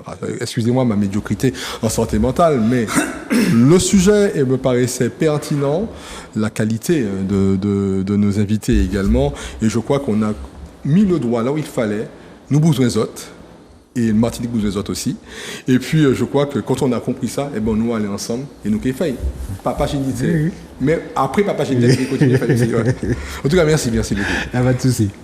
Messieurs, dames, Christelle et Mehdi, alors. Christelle d'abord. Hein, Christelle d'abord. Vas-y. Mais en tout cas, c'est une formule que j'aime beaucoup. Effectivement, une belle qualité d'échange. Beaucoup de questions, beaucoup de bonnes questions. Et surtout, quelque chose qui est co-construit et qui est vraiment complémentaire. J'ai beaucoup aimé nos différents regards, le croisement de ces regards-là. Et c'est quelque chose que j'ai très bien vécu.